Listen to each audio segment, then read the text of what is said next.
symbolise les vacances, celles passées sur les rives de la Méditerranée, entre autres. Une saga familiale, une success story mythique à la française. Bonsoir Serge Trigano. Bonsoir. Vous êtes l'ancien président du Club Med, c'est votre père qui l'a cofondé il y a 70 ans. Aujourd'hui, vous dirigez la chaîne d'hôtels Mama Shelter. Une renaissance après l'éviction brutale de l'entreprise familiale, on va y revenir. Grandeur et décadence, que vous racontez dans ce livre, Trigano Loves You, c'est aux éditions Albin Michel. Finalement, ce livre, Serge Trigano, c'est un peu comme une thérapie pour vous ? Non, j'avais envie d'écrire un petit peu notre aventure. Elle est tellement extraordinaire, avoir vécu à la fois l'histoire du Club Méditerranée et puis aujourd'hui l'histoire du Mama Shelter, de vivre ça en famille. J'avais envie de le mettre par écrit et d'y ajouter quelques photos, et puis voilà. Oui, parce que vous racontez votre départ du Club Med, on est en 97, et vous le vivez comme une trahison. Et puis vous dites c'est la fin d'un rêve, d'une époque heureuse. À l'origine, le Club Med, c'est une utopie d'après-guerre. Oui, le Club Med, c'est pas du tout comme ça se fait aujourd'hui, des produits de marketing avec des consultants. Et voilà.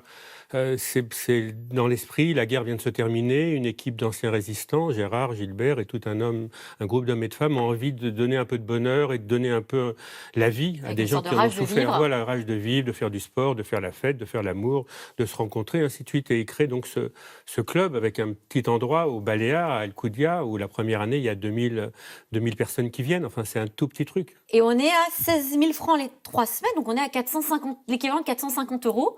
Quelque chose qui est plutôt abordable. C'est très abordable. C'est 3 semaines, tout compris, sauf le vin à l'époque, parce qu'on a rajouté le vin après. Hébergement en tente de camping, et un peu de sport, un peu de fête, de la musique, et les gens sont incroyablement heureux. Et ce que vous dites, c'est que votre père, Gilbert, et son associé partent de rien, et alors ils doivent rivaliser d'ingéniosité pour se faire connaître. D'ailleurs, on va découvrir que c'est des as du marketing.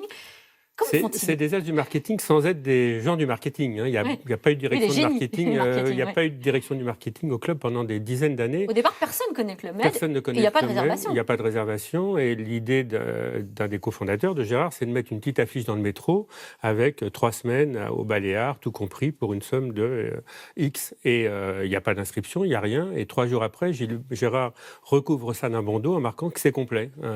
Il va dans les métros pour marquer que c'est complet partout. Il va dans les métros, c'est complet partout. Et ce qui est complet, ça intrigue les gens. Et donc, d'un seul coup, les gens se déchaînent pour venir s'inscrire. Et ça marche. Et ça marche.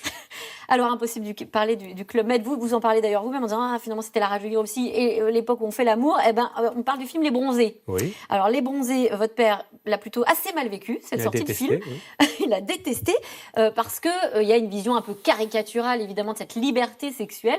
Et ça ne plaît pas du tout à votre papa. Mon père était très prude. Il avait une autre idée du club. Il savait ce qui s'y passait. Mais bon, l'idée que ça apparaît dans un film comme ça l'a un peu peiné, alors que l'ensemble des 15 000 géos étaient écroulés de rire en regardant ce film. Ils se sont attaqués finalement. Ils s'étaient un peu attaqués. Alors que ça peut aussi faire parler. Ça fait parler, ça fait du bien. Ceux qui pensaient qu'on était un endroit hyper sérieux, on continue à le penser. Et puis les autres qui pensaient que c'était un endroit formidable, on renchérit là-dessus. Alors, il y a plein d'anecdotes. Ça fourmille d'anecdotes, votre livre. Alors, il y en a une qui m'a absolument bluffée, qui est totalement inattendue. C'est le jour où vous êtes convoqué par le pape Jean-Paul II et vous croyez que c'est un canular. Écoutez, un jour, la secrétaire de Gilbert dit qu'elle a reçu un appel du Vatican et que le pape va voir Gilbert. On était un peu à l'époque des Bronzés. Donc on dit, OK, c'est un gag, Napoléon, Louis XIV et De Gaulle veulent le voir aussi. On laisse tomber. Puis 8 jours après, la même personne appelle et on dit, écoutez, je vous rappelle, je vous confirme que Sa Sainteté Jean-Paul II veut voir Gilbert Trigano. Bon, et donc Gilbert se renseigne, on s'aperçoit qu'effectivement c'est sérieux. On comprend un peu plus tard qu'en fait, Jean-Paul II faisait des balades en montagne avec un accompagnateur qui était un GM du club, qui devait lui raconter le club. Alors un GM, c'est en gros un client du Club Med, qui est en fait le coach sportif de Jean-Paul II, et qui lui parle du club. Et donc le pape, qui était un homme assez extraordinaire et curieux, se dit je voudrais voir la personne qui est derrière ça. Voilà. Et donc il y a tout un processus pour arriver au Vatican. Ouais. On se retrouve au Vatican.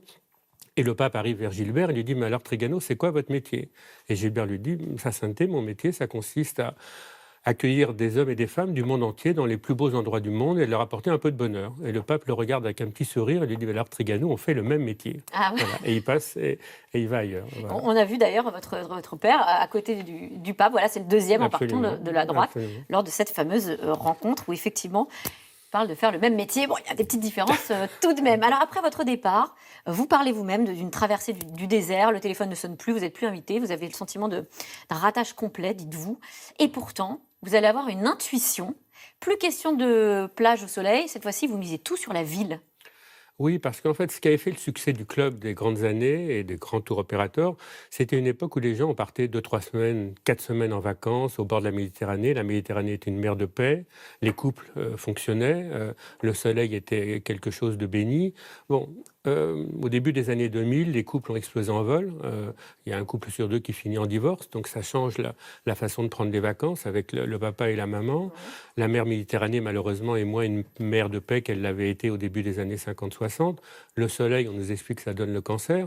Il y a tout un ensemble de choses et on part plus 3 semaines en vacances. On pique des petites semaines, des petites journées, des longs week-ends. Et donc, on s'est dit qu'il y avait peut-être un autre territoire à trouver que la plage et ça a été les villes. Et moi, mon discours, c'est de dire le XXe siècle, pour le tourisme, c'était le tourisme des plages et le XXIe siècle, c'est le tourisme des villes. Et on va passer un week-end dans une ville, on prend un train, un avion et donc on a eu l'idée d'imaginer des hôtels pour ces villes. Et vous montez donc cette chaîne d'hôtels Mama Shelter avec le designer Philippe Starck. Aujourd'hui, vous en avez de nombreux hôtels dans différentes villes. 13. Voilà, 13 hôtels. L'épidémie arrive sur le coup. Un hôtel sur 5 est menacé aujourd'hui en France. Quel impact ça a pour vous? Est-ce que ça remet aussi en cause certains projets? C'est une période terrible pour tout le monde, pour nos métiers encore plus, puisque les gens voyagent moins, on a moins le droit de sortir. À un moment donné, les hôtels sont fermés, les bars sont fermés, ça réouvre, il y a tout un ensemble de télétravail, donc tout un ensemble de facteurs qui font qu'on va moins dans les hôtels, qu'on va moins dans les restaurants, donc on souffre. On souffre plutôt moins que l'hôtellerie classique, parce que nous, on a effectivement ces restaurants, et dans nos restaurants, on continue à avoir du monde, voilà, parce qu'on a quand même envie de profiter un peu de la vie, voilà. Donc on souffre, mais on continue à travailler, et on continue à travailler sur des projets. Parce qu'on voit 47 000 emplois détruits depuis le début de l'épidémie, 30 000 emplois menacés. Vous avez essayé de rebondir aussi en proposant des espaces de coworking, par exemple, dans vos espaces. Oui, on propose des espaces de coworking. On dit à des entreprises qu'on ne peut pas fonctionner uniquement en télétravail et uniquement par Zoom, et que de temps en temps, il faut réunir les collaborateurs et les collaboratrices. Donc, on travaille sur des journées d'études où on peut venir passer une journée où on respecte strictement les mesures barrières, mais en même temps, on peut se parler, on peut apprendre à redécouvrir et apprendre à discuter sur des projets, voilà. Donc on essaye de s'adapter au monde qui est en train de se dessiner. Est-ce que vous avez d'autres projets aujourd'hui, Serge Trigano? Vous parlez d'intuition, je sais que vous aimez les défis, les paris, est-ce qu'il y en a un à venir? C'est vrai que nous, avec mes fils, comme avec mon père hier, on travaille plus à l'intuition qu'avec les études de marché.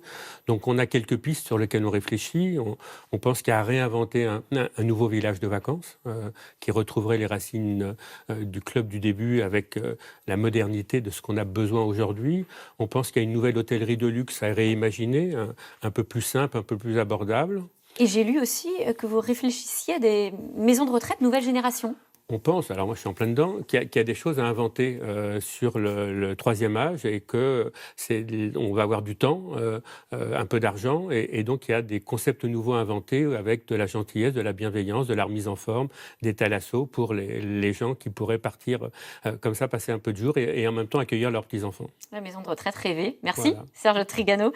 Je rappelle le titre de votre livre Trigano Loves You, c'est aux éditions Albin Michel. Merci d'être venu sur notre plateau tout de suite. C'est dans l'air avec Caroline Roux qui revient sur l'offensive de la Turquie, les offensives de la Turquie et sa stratégie dans le Caucase Sud. Bonne émission à vous.